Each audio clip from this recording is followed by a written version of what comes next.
Hello and welcome to the Come Tech With Us podcast. I'm Ibukun Itimi, your host. I am an engineering lead, a career coach, and basically someone who's been navigating the ups and downs of building a tech career for the past decade. And I'm pretty much here to share all of that with you. If you're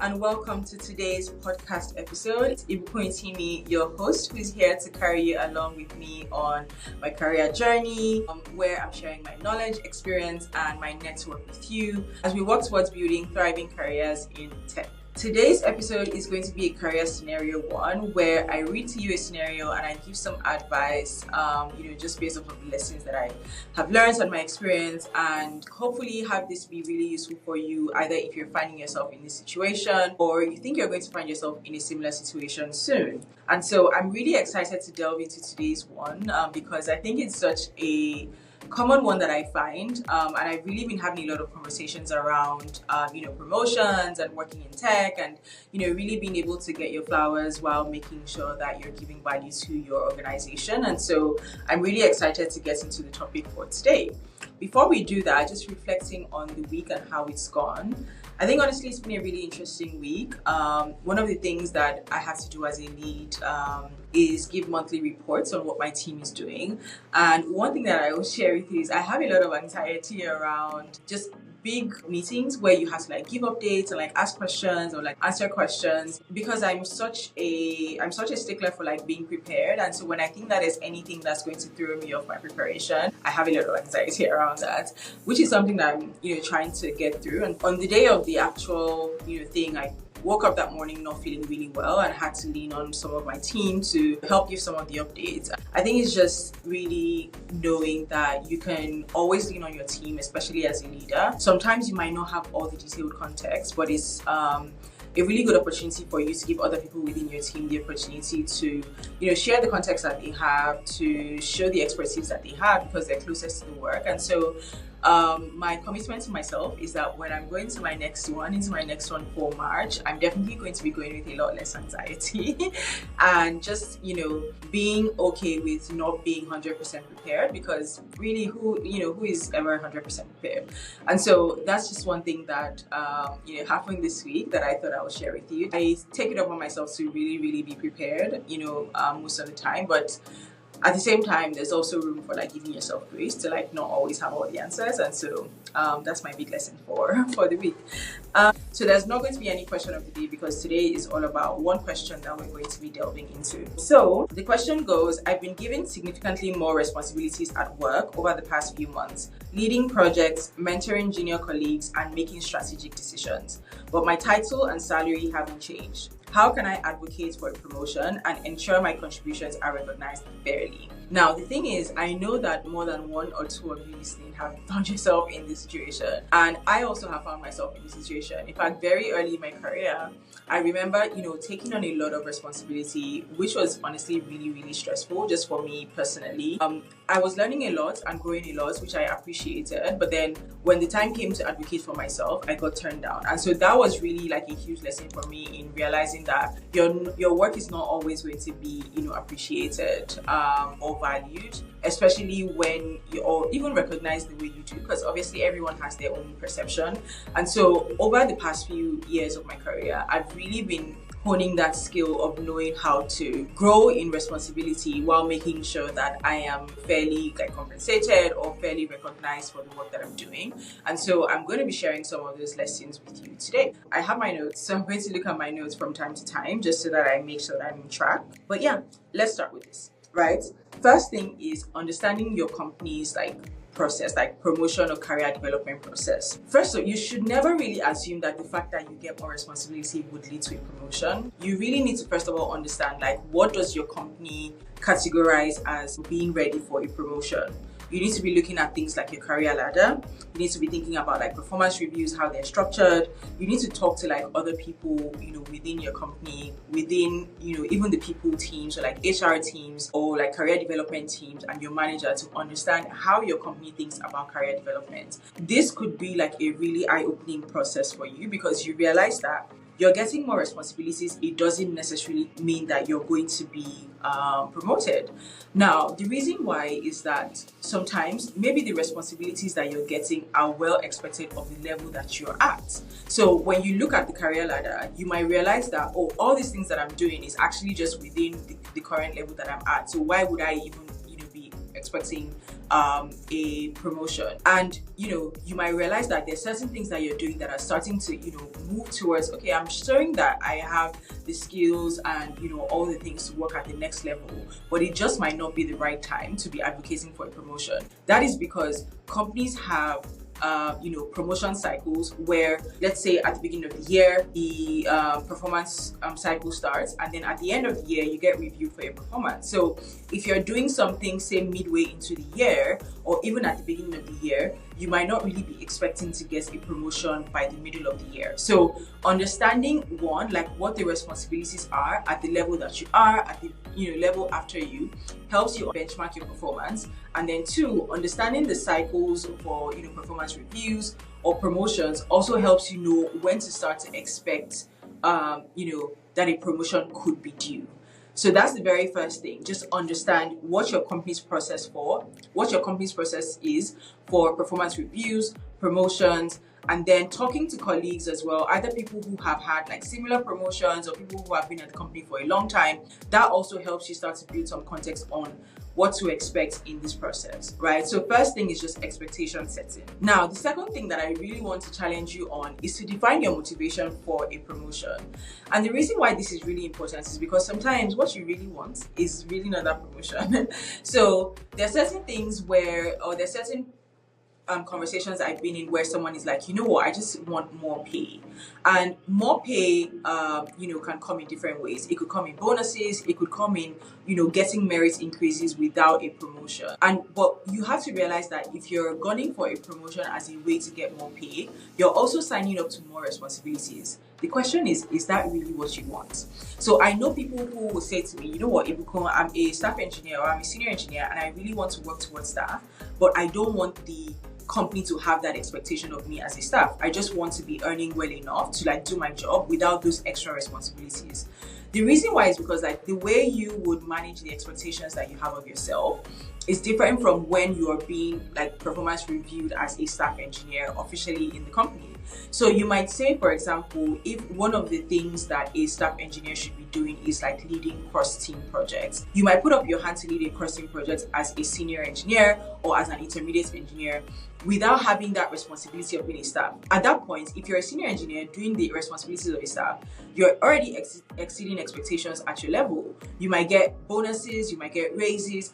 Those are ways where you can actually get the compensation without necessarily having the extra responsibility of being a staff. And the reason why you might think that, I know that this might be a crazy concept to most people, but there are conversations I've had where it's someone is saying, this year I just want work-life balance. I want to be able to say I'm stepping away from work at this time and I don't have this responsibility from the office, but then when I want to go ham, I can go ham. And so that way, if you're not already at that level, you have that flexibility to be this time of year, I'm going ham, I'm doing all the extra things. And then this time of year is a bit more chill because I want a more balanced, life, or I want a more balanced set of responsibilities. And so it's really worth thinking about what is the motivation behind your wanting this promotion. So if compensation is one of them, you need to think about are there ways where I can get the compensation without the responsibility? Now, if the responsibility and career movement is one of them, then that is a perfectly acceptable conversation to have as well, where it's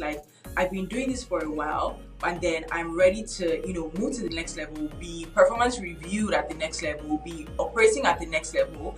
And that is, something that you can then kind of carry forward, knowing that you full well are aware of what the responsibilities at the next level would be, and you're ready to meet those responsibilities. Now, keep in mind that if you're already doing some of the things that you mentioned, like strategic leadership or mentoring other people, those could be things where you're doing a few of the things that are expected at the next level. So let's say you have 10 expectations at like staff engineer level or at like a higher manager level, right? And you're doing, let's say, 3 out of 10 of them. You might be feeling like, oh, I'm doing a lot of work and I have a lot of responsibilities, but that doesn't necessarily mean that you're doing all the things at the next level. That's number one. Number two, that also doesn't necessarily mean that, like, if you were then promoted to that level and you're tasked with doing those 10 things, you would be able to manage it. So that's where we need to kind of think about, this is what I'm doing now. I know that I'm extending a bit, but I might not necessarily want to be fully promoted, or I might not be ready to be fully promoted because I'm not ready to fully commit to all the responsibilities at the next level. So just something to think about. Think about your motivation. It could be compensation, it could be career growth. Any one of them is fully understandable, but then it just means that you need to kind of weigh all the options, because a promotion is not always the only way to really get the thing that you're looking for, especially when it comes to compensation.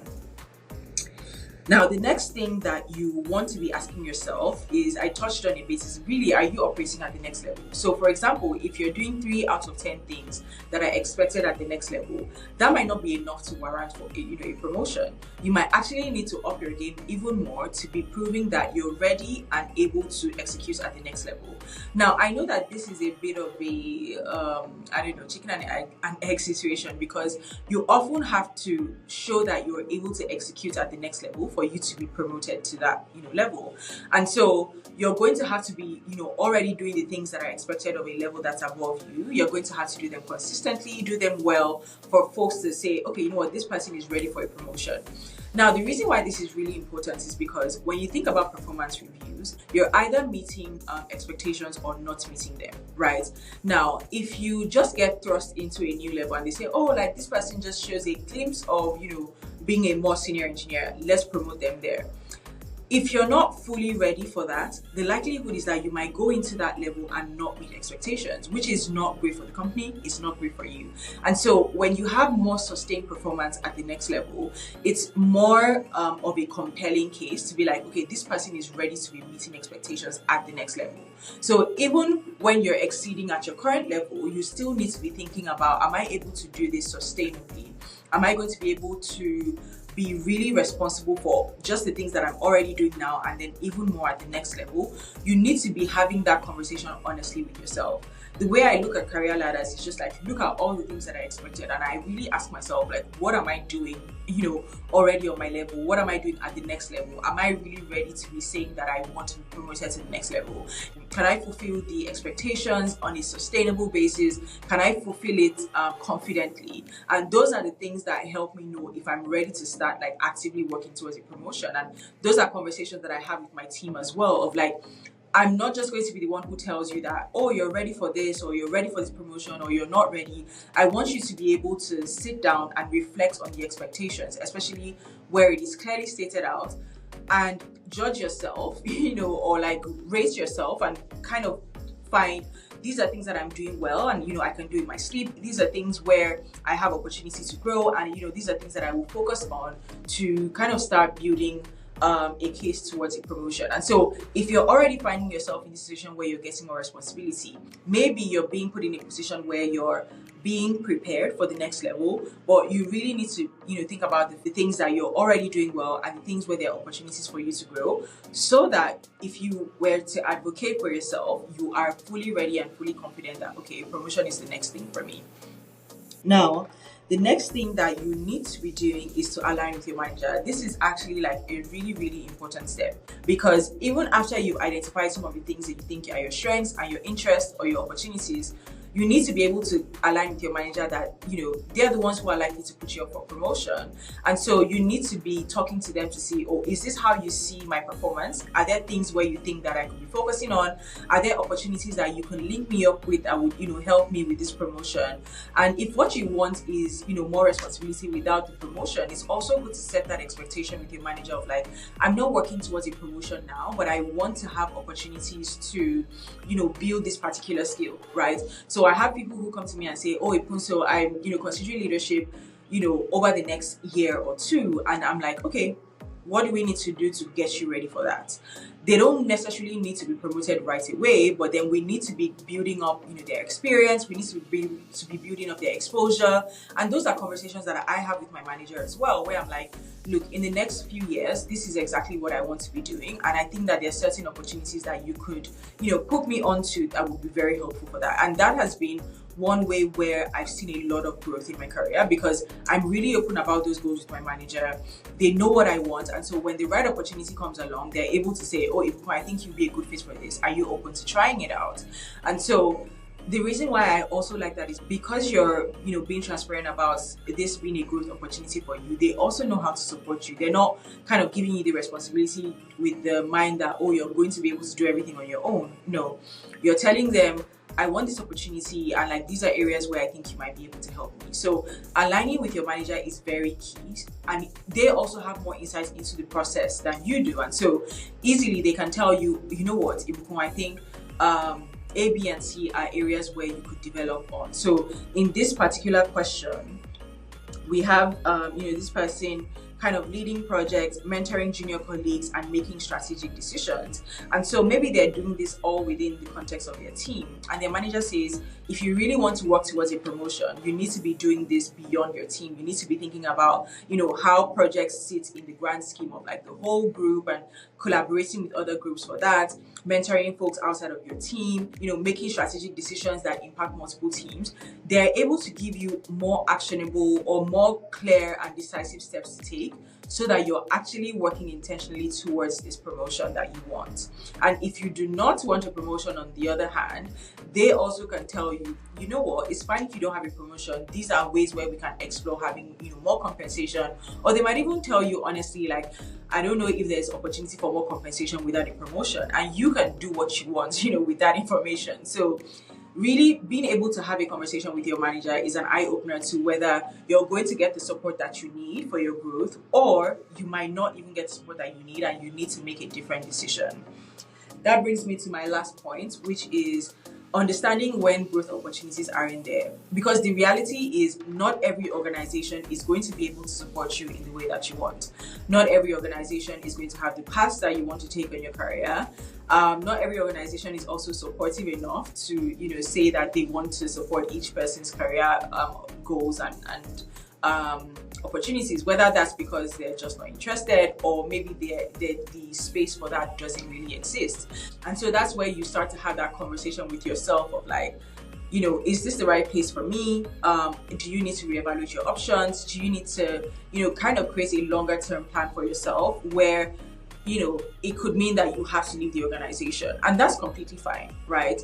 The first thing that I would say is think about, what does that long-term picture look like? So if you're saying that this company is not meeting the expectations and the opportunities that you want in your career, try and identify, what do those opportunities look like, and what do I need to be doing to be prepared to take on those opportunities? And so that might mean that you might actually have to stay at your current role, gathering those opportunities, thinking about more of the future skills that you will need than the immediate rewards that you get through compensation or promotion. Knowing that, okay, in a few months or in a year or so, I'm basically preparing myself to take on more opportunities, or take on the right opportunities. This has come up for me several times in my career where, for example, I'm offered more money to move, and I really sit down and think about, what are the opportunities that I want? If I go for this opportunity where I get more money now, am I going to be able to build the skills where I can get, 10x rather than just getting 2x in this moment? Being able to have those really candid conversations with yourself, where it's I'm going to be here where I'm not getting a pay bump and I'm not getting a promotion, but it means that if I invest my time here for another year, I'm going to be able to get 10x. So I'm not going to rush off and just make a quick decision. That could be what sets you up for success in the future. It doesn't mean that it's going to be rosy in the moment, but at the very least you have that long-term plan that you're working towards, and that can make all the difference. So even if you're in the organization and the organization isn't giving you what you need, there's an opportunity for you to still learn, give back, and then you are kind of taking on the things that you know that you would need in the future, the skills and the opportunities that that you need in the future, to be able to prove to somebody else that I'm due this promotion, I'm ready to take on this role. These are some of the things that I've done, even if it wasn't recognized in your previous organization. And so basically, to wrap up, you need to kind of understand what you're able to get within your current organization. You also need to rightfully place and understand your own performance and perspective. Get support from your manager, and if you don't and you don't see a way forward, it's time to start thinking of what does the long term look like. Do I need to be here for a while, or do I need to leave to leverage more opportunities? And so this is more of a common situation that most people know. There are definitely a lot of people who find themselves in this situation. As I've said, it's not necessarily a good or bad situation. It's really just a case by case thing that you need to sit down and review. And if you have any questions concerning this, feel free to reach out to me at hello@comptechwithus.com. We can either send an email, or we can set up a one-on-one session and have a conversation about it, and hopefully have you find your way forward from this, because I do know how challenging this can be, to be working and feeling like you're not getting rewarded. But at the end of the day, one thing I always say is the skills that you learn and the opportunities that you get, no one can ever take that away from you. Even if the company isn't a great one, you're always going to go away from that company with those skills and the confidence that you have, and that could really be a door opener for you in the future. And so don't see this as time wasted or time lost, because at the end of the day, you are still growing as a person, and that is always a valuable thing to have. I will end this by saying also one thing that you need to also be sensitive for is if this is also a toxic situation where you need to be leaving immediately. In that case, I would definitely say make the rush decision to protect your space and protect your mental health, because if you're not being rewarded and it's also a toxic situation, then that's really not a great place to be. And so it's also worth evaluating for whether that's a situation that you're in, and if you need to take more of an urgent action to leave the organization. Once again, it's such a pleasure to be sharing with you guys on the podcast. Really enjoy these sit-down conversations. I've been doing Instagram for a while, and it's a very different vibe there. So I'm really hoping that this becomes a thing. We build a community around it as well, and I get to connect with those of you listening. As always, you can reach out to me at hello@comptechwithus.com. Don't forget to follow the podcast. Don't forget to like, share, subscribe on YouTube, follow on Instagram, come tech with us everywhere. And yeah, I'm looking forward to catching up with you next week. Have a good week. Bye.